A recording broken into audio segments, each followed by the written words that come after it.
Hi guys, welcome back to my read along channel. We're going to try and finish off the Twits today by Roald Dahl. This is all Roald Dahl's own work. I'm just reading it for entertainment and pleasure. We are starting on page 70 on a chapter called The Furniture Goes Up, and we're going to try and get to the end, which is page 87. So without further ado, let's get going, starting on the chapter called The Furniture Goes Up. Now on the table, the big table, shouted Muggle-One. Turn the table upside down and put a dollop of sticky glue onto the bottom of each leg. Then we shall stick that to the ceiling as well. Hoisting the huge table upside down onto the ceiling was not an easy job, but they managed it in the end. Will it stay there? They cried. Is it the glue strong enough to hold it up? It's the strongest glue in the world, Muggle-One replied. It's the special bird-catching, bird-killing glue for smearing on trees. Please, said the roly-poly bird, I have asked you before not to mention that subject. How would you like it if it was monkey pie they made every Wednesday and all your friends had been boiled up and I went on talking about it? I do beg your pardon, said Muggle-One. I'm so excited I hardly know what I'm saying. Now for the chairs. Do the same with the chairs. All the chairs must be stuck upside down on the ceiling and in their right places. Oh, do hurry up, everybody. Any moment now those filthy two freaks are going to come rushing in with their guns. The monkeys with the birds helping them put their right places. Oh, do hurry up, everybody. Any moment now those two filthy freaks are going to come rushing in with their guns. The monkeys with the birds helping them put glue on the bottom of each of their chair leg and hoisted them up to the ceiling. Now the smaller tables, shouted Muggle-One, and the big sofa, and the sideboard, and the lamps, and all the tiny little things, the ashtrays, the ornaments, and that beastly plastic gnome on the sideboard. Everything, absolutely everything, must be stuck to the ceiling. It was terribly hard work. It was especially difficult to stick everything on to the ceiling in exactly its right place, but they got it done in the end. What now? Asked the roly-poly bird. He was out of breath and so tired he could hardly flap his wings. Now the pictures, cried the Muggle-One. Turn all the pictures upside down. And will one of you birds please fly out onto the road and watch to see when those frumptuous freaks are coming back? I'll go, said the roly-poly bird. I'll sit on the telephone wires and keep guard. It'll give me a rest. Next chapter, the ravens swoop over. They had only just finished the job when the roly-poly bird came swooping in, screaming, They're coming back! They're coming back! Quickly the birds flew back onto the roof of the house. The monkeys rushed into their cage and stood upside down on one on top of the other.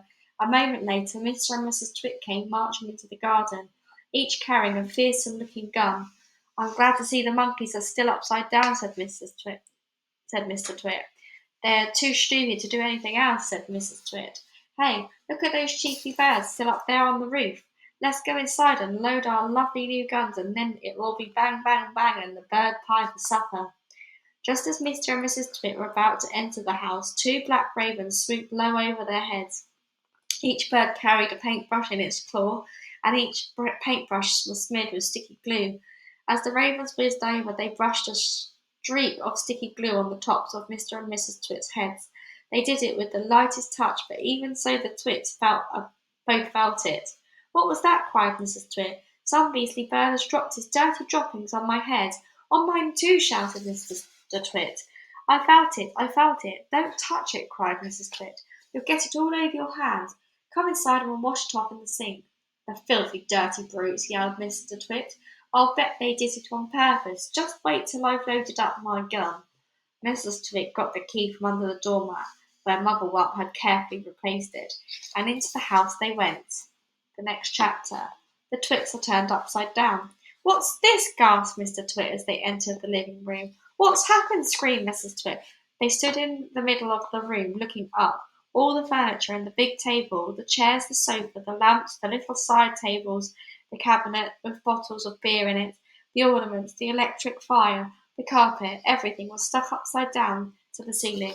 The pictures were upside down on the walls, and the floor they were standing on was absolutely bare. What's more, it had been painted white to look like the ceiling. Look! Screamed Mrs. Twit. That's the floor. The floor's up there. This is the ceiling. We are standing on the ceiling. We're upside down, gasped Mr. Twit. We must be upside down. We're standing on the ceiling looking down at the floor. Oh, help! Screamed Mrs. Twit. Help, help, help! I'm beginning to feel giddy. So am I, cried Mr. Twit. I don't like this one little bit. We're upside down and all the blood's going to my head, screamed Mrs. Twit. If we don't do something quickly, I shall die. I know I will. I've got it, cried Mr. Twit. I know what we'll do. We'll stand on our heads. Then anyway will be the right way up. So they stood on their heads, and of course the moment the tops of their heads touched the floor, the sticky glue that the ravens had brushed on a few moments later before did its job. They were stuck. They were pinned down, cemented, glued, fixed to the floorboards. Through a crack in the door, the monkeys watched. They jumped right out of their cage the moment the Twits had gone inside, and the roly-poly bird watched, and all the other birds flew in and out to catch a glimpse of this extraordinary sight. Next chapter, the monkeys escape. That evening, Mugglewump and his family went up to the big wood on top of the hill, and in the tallest tree of all they built a marvellous tree house. All the birds, especially the big ones, the crows and rooks and magpies, made their nests around the tree house so that nobody could see it from the ground. You can't stay up here forever, you know, the roly-poly bird said. Why not? Asked the Mugglewump. It's a lovely place. You just you wait till the winter comes, the roly-poly bird said. Monkeys don't like cold weather, do they? They most certainly don't, cried the Mugglewump. Are the winters so very cold over here? It's all snow and ice, said the roly-poly bird. Sometimes it's so cold a bird will wake up in the morning with his feet frozen to the bough that he's been roosting on. Then what shall we do? Cried the Mugglewump. My family will all be deep freezed.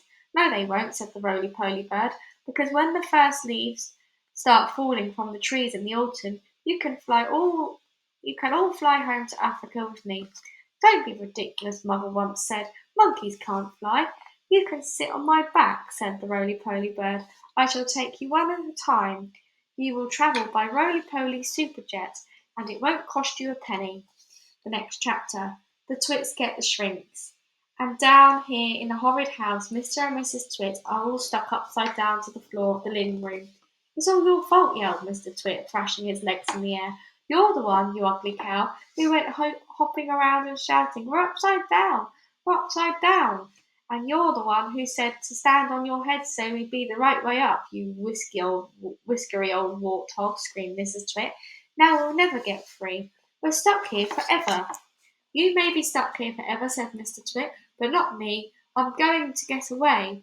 Mr. Twit wriggled and squirmed, and he scriggled and wormed, and he twisted and turned, and he toggled and turned, but the sticky glue held him to the floor just as tightly as it had once held the poor birds in the big dead tree.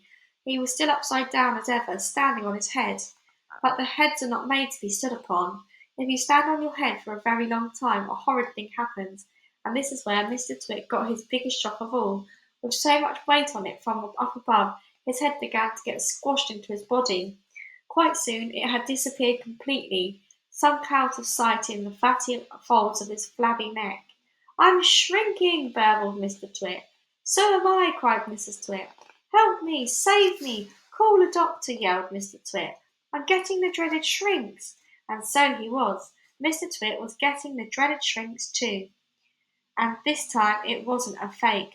It was the real thing. Their heads shrank into their necks.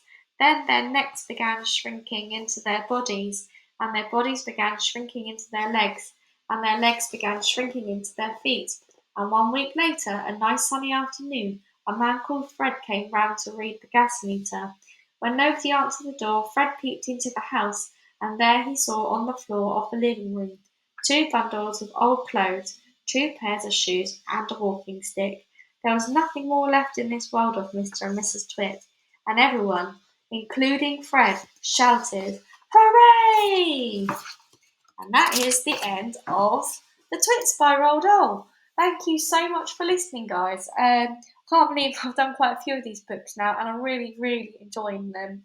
I don't know what I'm going to read next, so if you guys have any suggestions, I would absolutely, completely, nutly appreciate it. If not, I will come up with a plan and see what I have lying around. Maybe pop to the library if time around my work schedule and stuff. And hopefully, very hopefully, soon I can get another read along to you guys for a new book. But until then, guys, thank you so much for listening. And until the next book now, guys. Bye, guys.